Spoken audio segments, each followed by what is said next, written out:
What's going on, ladies and gents? It is Big John coming at you with another commentary. I'm really pumping these out because OBS is working for me now, so that's neat. It had a bug where I couldn't record any gameplay because it just would flash like crazy, and I didn't want to give anybody who is epilepsy prone a massive falling out. Anyway, I wanted to talk about something that I don't really have any experience on. Switch it up on you.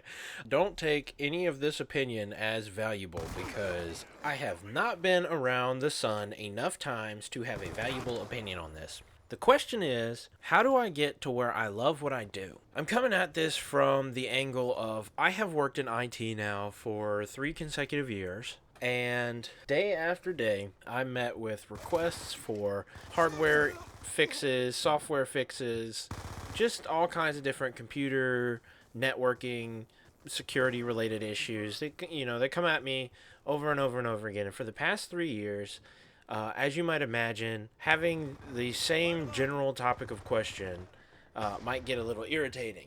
So from an IT guy's perspective, let's give you an example. So let's say somebody on your first day of work asks you why their keyboard and mouse aren't working. And you tell them it's because the computer is not on. And you tell them it's because the computer is not on. And they ask you the same question next week. They say, why isn't my mouse and keyboard working? And you say, you have to turn on the computer first. And you're very polite. Well, if you've been working in the same place for 2 years, and they ask you that question for the 100th time in, your second year of tenure there, you might start to get a little bit frustrated with that person and that person's department because you've given them the solution to their problem 100 times, and yet you constantly fix it.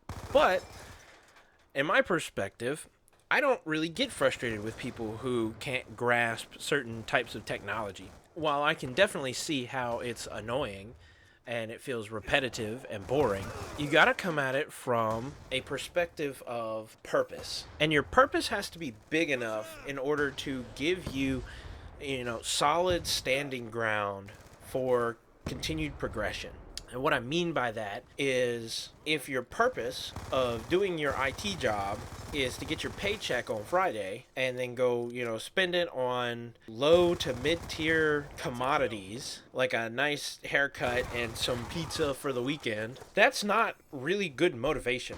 Now, eating is fantastic and self-grooming is a good idea. You should totally keep up with your grooming and not smelling like a pile of hog shit. But a better motivation would be contributing to a higher purpose. Let's say you work a job for some scientist, like a cancer research scientist, and they need their technology in order to accomplish their task.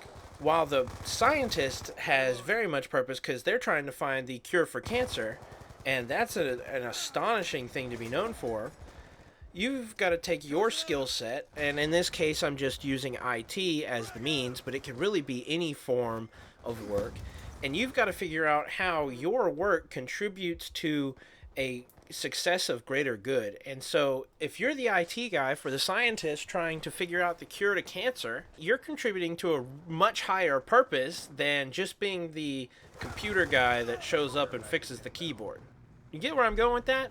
The purpose of you working your 9 to 5 in one scenario is very menial, boring 9 to 5, no vision attached to that. But if your purpose of watching your job is to make sure that the technology that the scientist uses does not fail them so that they are more easily able to find this cure to cancer and help the world, then you've got a huge purpose, right? You've got a lot more motivation that goes into that. So ideally, just put it in perspective. Then it makes it a lot easier to go and form relationships.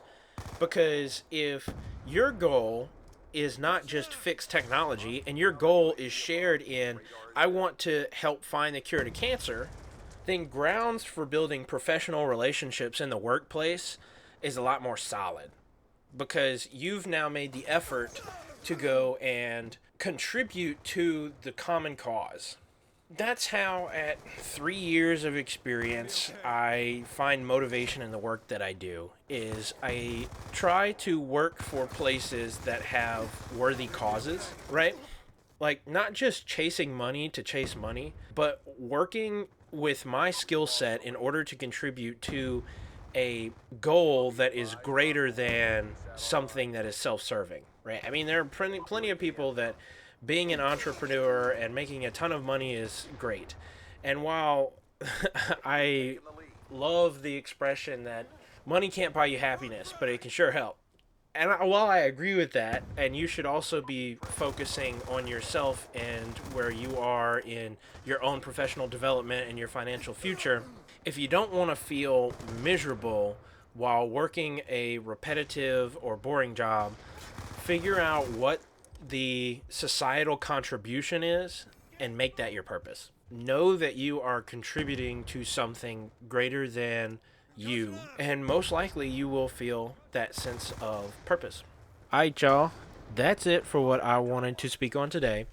If you want to submit any questions to me, there will be my email down below in the description.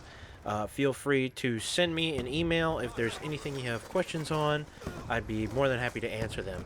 But there is one more thing I need to get off my chest today. I think I want to share a very controversial opinion.